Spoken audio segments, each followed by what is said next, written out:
I'm GAIL BANTER. Now, and Gail, would you mind sharing how many times you've been around the sun? Is that, do we ask you that question? Yeah, no. I'm proud of every year Yes. I gained. I will be 83 this year. 83. But remember one thing, my child, the soul never gets old. It's only the wrinkles. But it is very important that people will know that even though someone looks like a real has-been, there is that old person is still lurking inside, asking for expression, and we should really acknowledge it, because there are societies that really hold the aged with great respect. Yes. And there are societies that are very consumeristic and so on, and suddenly they make a lot of older people feel like a used diaper, pardon my grossing, like disposables. And I think that we have to start a new thinking, that people can be creative, people can work in the government and lead the whole nation, even after the age of 70. Yes. You know? Definitely. You've lived here at Forest Trace for how long? I'm here about 10 years. 10 years. And were you originally here in the Broward area before you moved in? Or? Actually, I was in Boca Raton. Okay. I lived in a big, sprawly house. The country club lifestyle. Nice. And then I decided that maybe I should change my whole direction in life, as I was growing older. And I think today, in retrospect, that it was the best decision I've ever made. Really? Because going through the COVID era, surrounded by my friends, and we are such a tight group of people, compared to knocking about alone in a big house, that's when you decide that, wealth is not really always a balm to your source.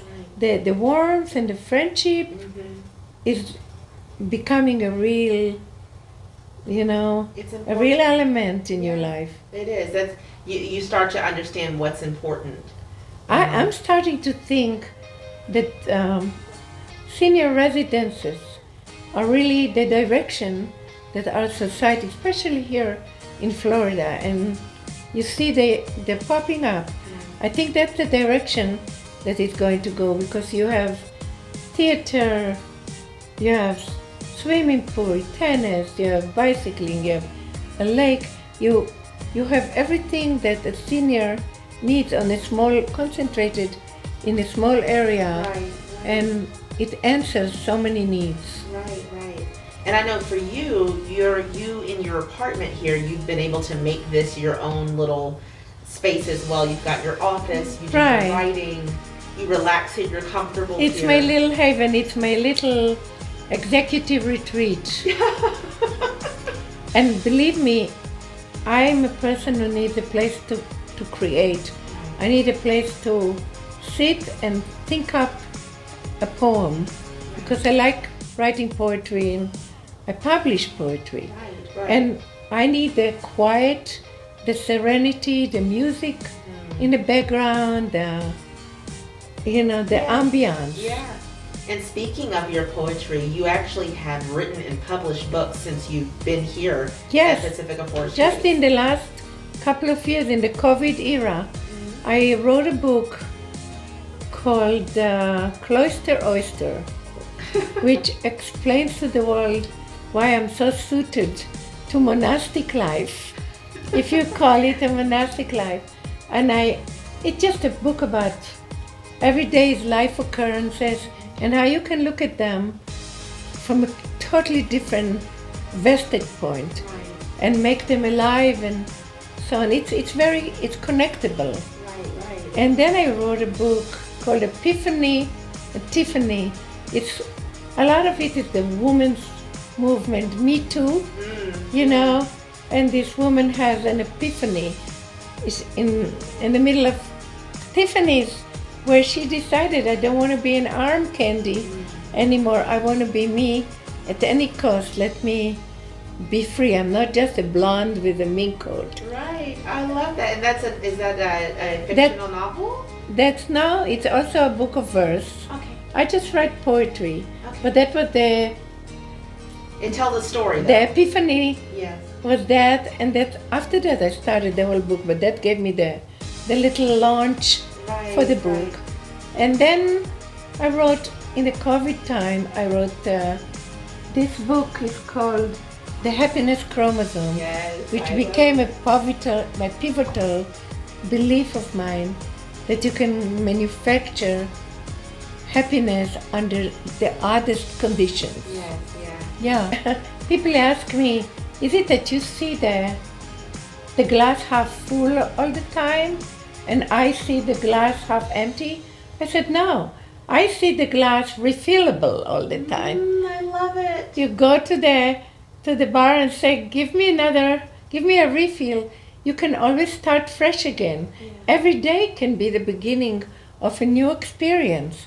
And because of that, and we have that ability to rebuild again, Yes. and recreate and reinvent ourselves, Right. and come up with a person we didn't even know was inside us. Right. I have not changed.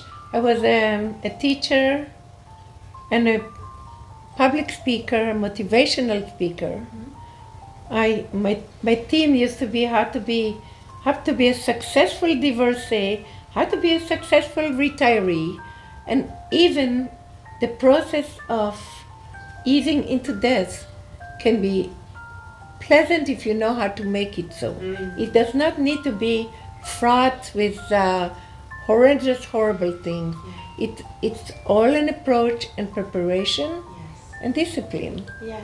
That is so wonderful. Yes. That is such a beautiful way It to is. think. People are starting to think now Yeah. in a direction, because don't forget, we live to such a longer age than our forefather did. Right. You know, the average lifespan has changed, and with it, the demands for a new attitude, maybe. Yeah, definitely. So Yeah. right. So right. Yeah. Now, I know during your time you've done a lot of traveling, Oh, yes. and your apartment is filled with African art. So tell us a little bit about your travels. Well, actually, I graduated my first love, which is a long story, and I won't belabor you with it, but it was Japanese. I was enamored with the whole thing Japanese, and I went to school.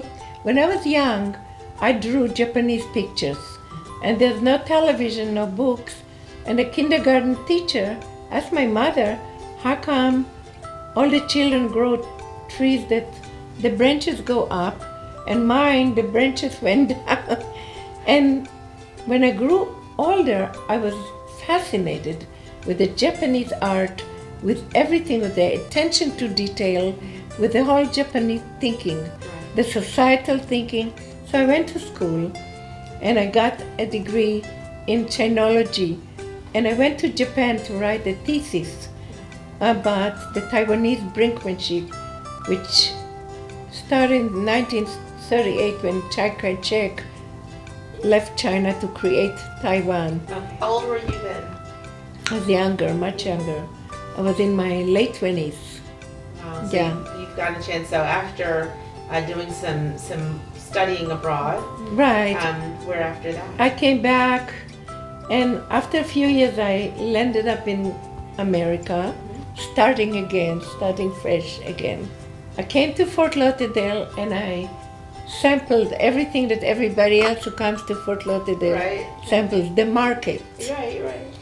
But I was very upmarket. I landed up with a company in the floral industry, international floral industry, just like FTD.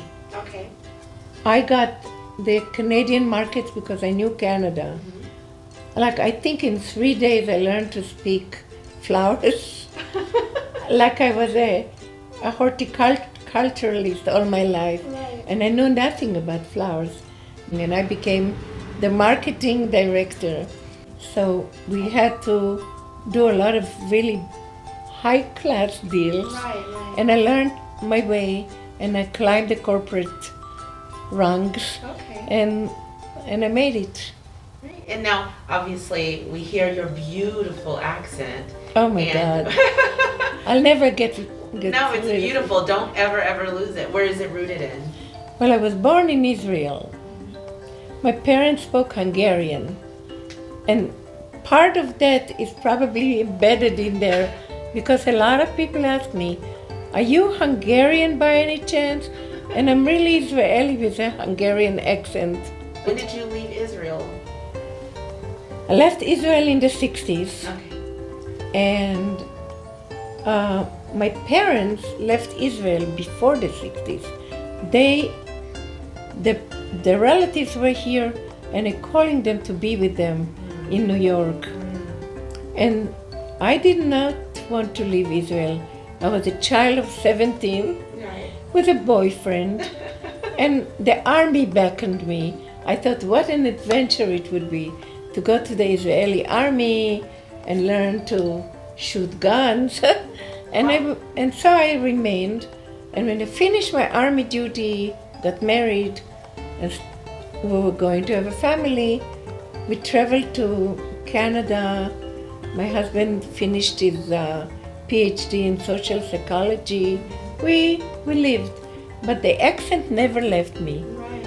And I thought maybe after a few years, I'll become more Americanized, but it's a stamp, That's good. That's good. That's your piece that no one can take away from you. And it's hard to lose because in our language, we don't have long vowels. Right, It's a clipped language like French. Right. If you speak French and you try to learn English, you will never speak American like an American.